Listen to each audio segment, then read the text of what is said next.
Hello दोस्तों, कैसे हैं आप सब। उम्मीद है अच्छे होंगे। आज आपके सामने एक नई कहानी के साथ आया हूँ। उम्मीद है आपको पसंद आएगी और आप हमारे चैनल को लाइक और सब्सक्राइब ज़रूर करेंगे।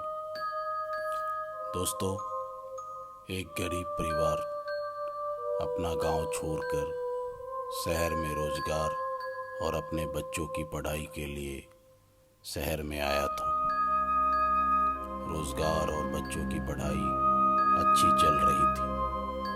अभी वह परिवार किराए पर रह रहा था। काफ़ी समय बीतने के बाद उस परिवार ने घर लेने का फैसला किया।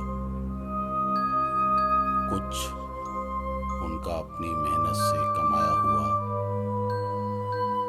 और कुछ गांव की ज़मीन बेची थी, उसकी पैसे इकट्ठा करके उन्होंने सोचा एक अपना मकान ले लिया जाए।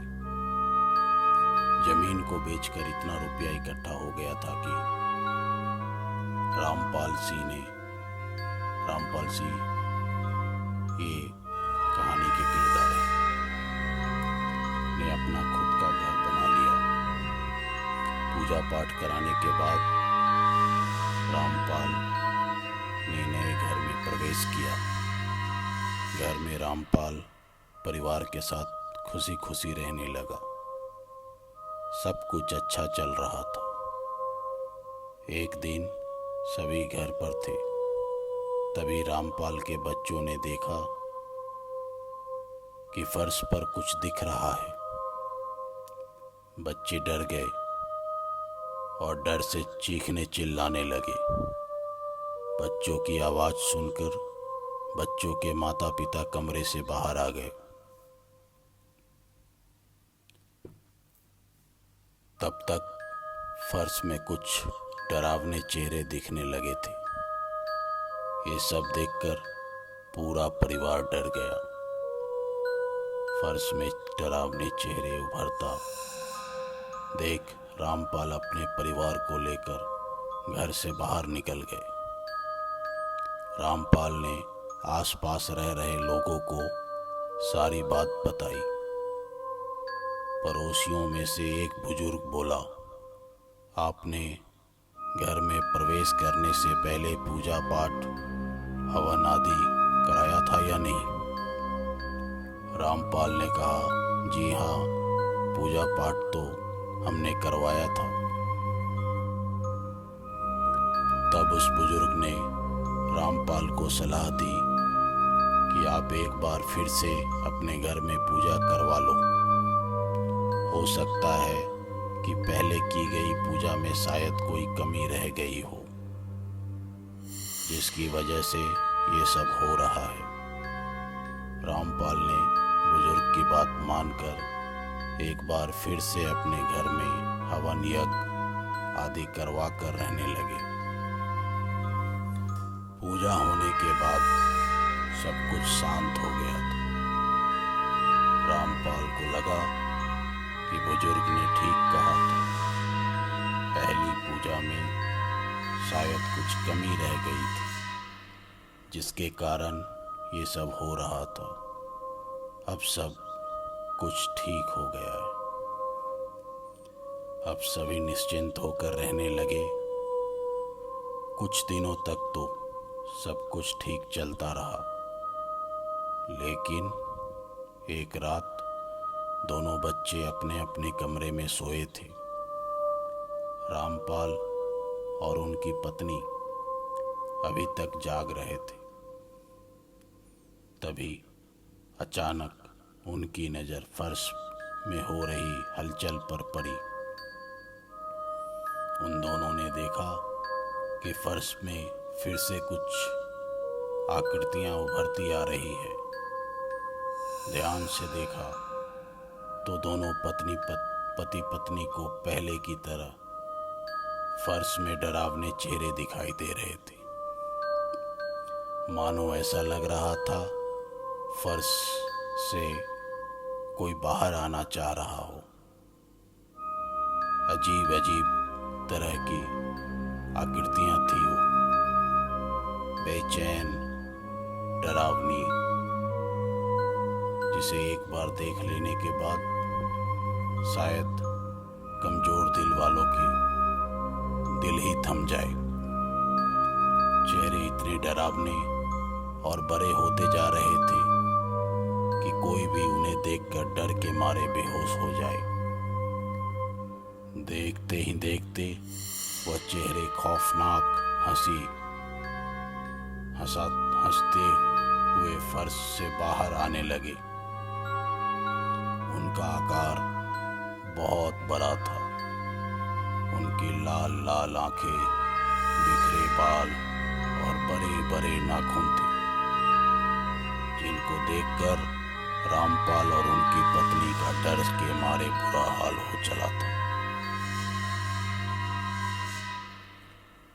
वो दोनों बच्चों को जल्दी जल्दी हड़बड़ाहट में जगाते हुए, चीखते चिल्लाते हुए घर से बाहर निकल गए। लेकिन वो डरावने चेहरे उनका घर के बाहर भी पीछा करने लगा। वो चारों भागते भागते एक मंदिर के पास जाकर रुके। रामपाल ने सोचा शायद मंदिर में ये डरावने चेहरे प्रवेश नहीं करेंगे। सोचकर रामपाल अपनी पत्नी और बच्चों के साथ मंदिर के अंदर चले गए। रात भर रामपाल, उनकी पत्नी और बच्चे मंदिर में ही रहे, लेकिन वह रात भर डर के मारे सो ही नहीं पाए। उनके दिमाग में वही डरावने चेहरे का खौफ था। वो मंजर वो भूल ही नहीं पा रहे थे। जैसे तैसे वो भयानक रात गुजर गई और सुबह हुई। सुबह मंदिर के पंडित जी ने जब मंदिर में आए तो उन्होंने रामपाल से पूछा, आप यहाँ क्या कर रहे हैं और इतने डरे हुए क्यों हैं, क्या बात है? रामपाल ने रात की सारी घटना पंडित जी को बताई। पंडित जी ने कहा, तुम चिंता मत करो, मैं अपने गुरुजी को बोल कर कुछ उपाय पूछता हूँ, तब तक तुम यहीं रहना। जब गुरुजी आए तब तक वो मंदिर में ही बैठे रहे। थोड़ी देर बाद पंडित जी अपने गुरुजी को लेकर आ गए। पंडित जी ने गुरुजी को सारी बात पहले ही बता दी थी, इसलिए गुरुजी ने रामपाल से कुछ नहीं पूछा, बस उस घर में चलने की बात कही।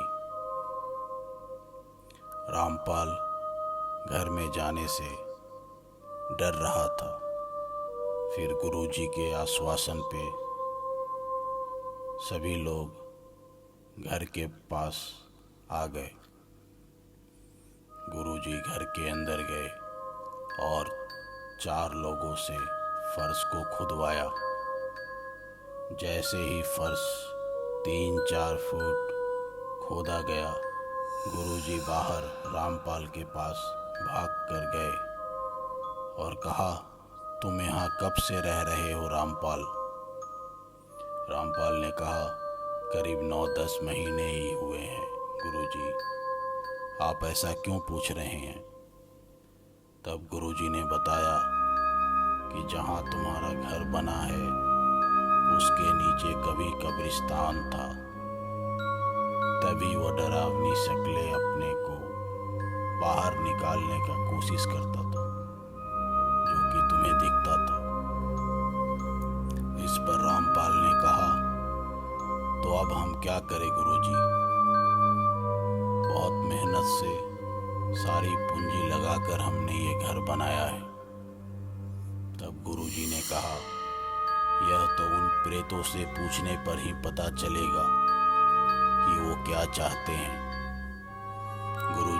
काफ़ी सिद्धियां प्राप्ति की हुई थी, इसलिए उन्हें भूत प्रेतों से बात करना भी अच्छे से आता था और उन्हें सबक सिखाना भी।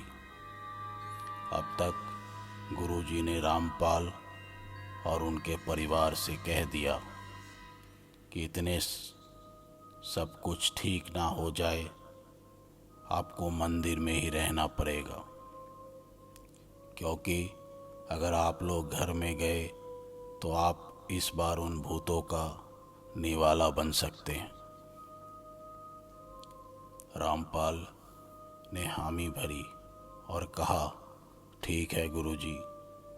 दूसरे दिन गुरुजी उस घर में गए और अपनी सिद्धि और शक्तियों से उन भूतों को बुलाया और उनसे पूछा, क्या चाहते हो तुम? उस भले परिवार को क्यों परेशान कर रहे हैं? उन लोगों ने बड़ी मेहनत से एक एक पैसा जोड़कर ये घर बनाया है। गुरुजी के इतना कहते ही उनमें से एक पुरुष भूत गुस्से से बोला, हमारे घर में वो लोग हैं, हम उनके घर में नहीं, समझे? अब तुम भी यहाँ से चले जाओ, वरना तुम्हारा क्या हाल होगा ये तुम सोच भी नहीं सकते। उस भूत के इतना कहते ही गुरुजी वहाँ से भाग चले गए और मंदिर में जहाँ रामपाल थे वहाँ पहुँचे। गुरुजी ने रामपाल से कहा, आप उस घर को छोड़ दो, किसी और घर में रह लो। रामपाल ने गुरुजी को बीच में टोकते हुए कहा, आप ऐसा क्यों कह रहे हैं गुरुजी? हम कहाँ जाएंगे? बड़ी मुश्किल से हमने वो घर बनाया है, ऐसे कैसे छोड़ दें? गुरुजी ने कहा, बात आपकी भी ठीक है और बात उन भूतों को भी गलत नहीं है। वहाँ कब्रिस्तान है, यानी प्रेतों का घर। अब कोई आपको अपने ही घर से निकालेगा तो आपको कैसा लगेगा? इतना सुनकर रामपाल निराश होकर अपने गांव चले गए।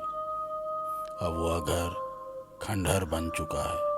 डरावनी आवाजें और खौफनाक हंसी से रात के सन्नाटे में भी शोर लगता है। धन्यवाद दोस्तों, उम्मीद है आपको ये कहानी पसंद आई होगी। अगर आई होगी तो फिर से रिक्वेस्ट करता हूँ, हमारे चैनल को सब्सक्राइब करें, लाइक करें, शेयर करें। धन्यवाद।